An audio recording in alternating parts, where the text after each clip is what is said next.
Wisconsin's Republican House Speaker, Robin Vos, says the former president called him earlier this month, urging him to take back, Come on, man.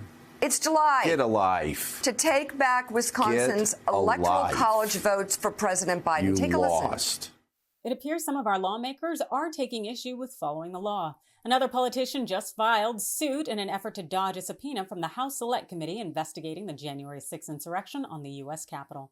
Welcome into TYT's Overruled. I'm your legal analyst, Adrienne Lawrence. The Speaker of the Wisconsin House, Robin Vos, filed a federal lawsuit over the weekend in hopes of evading a subpoena to testify before the 1-6 committee. The longest tenured member of the Wisconsin Assembly is confident that the subpoena is nothing but gamesmanship. This per the Washington Post. Vos, in a statement Monday, said he was surprised to be subpoenaed because he has no information about the events surrounding the January 6 attacks. Given how close we are to the midterms, the subpoena seems to be more about partisan politics than actual fact-finding, he said. Vos was called to testify Monday morning at 10 a.m. Eastern, just 2 days before the House Select Committee's next public hearing. Instead, he filed the lawsuit in federal court on Sunday night. So who is this Vos person, and why is the committee interested in his testimony? Vos is a GOP voice in the key battleground state of Wisconsin. He made headlines last month for firing the investigator that was hired to look into any impropriety in the 2020 presidential election. Well, as with many Republicans, Vos is looking to put a Republican governor at the helm in Wisconsin, specifically Trump-backed nominee Tim Michels, who is going up against incumbent Governor Tony Evers. Now, Vos isn't a big fan of Evers. He's a Democrat who has vetoed several bills from the Republican-controlled legislature that sought to overhaul the state's voting laws. Now on to the question of why the 1-6 committee wants to hear from Vos. Apparently, the committee wants to ask Vos about a phone call that he had with former President Donald Trump just this past July. This per the Washington Post.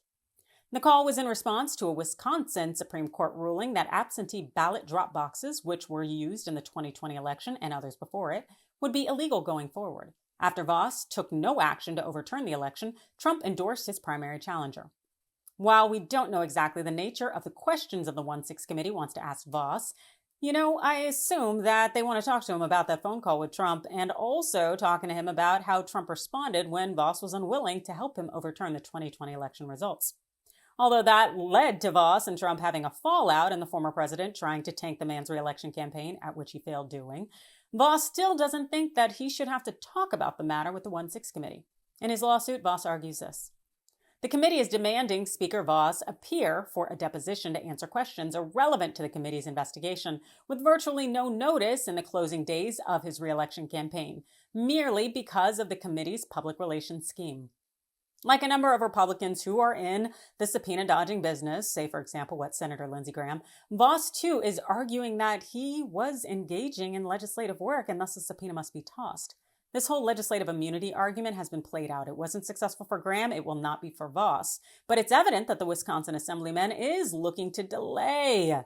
He doesn't want to be blasted across the public big screen at the hearing on Wednesday, and so he is dodging it by filing this lawsuit.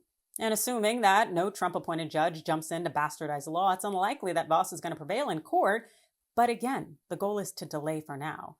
And so, with these lawmakers out here filing these frivolous lawsuits, where are the judges? And maybe hitting them with sanctions, maybe throwing out their case the moment it steps up? Because this issue has been decided, yet it seems like people are loving to run to the courts to delay, like Lindsey Graham is doing.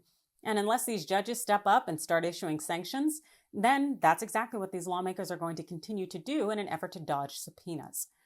And so I really think these judges need to get on this so that the court systems aren't continually abused by lawmakers who don't want to abide by the law. That's just my thought. Let me know yours. Hit me up in the comments below. Also hit that like and follow button. And thanks for watching.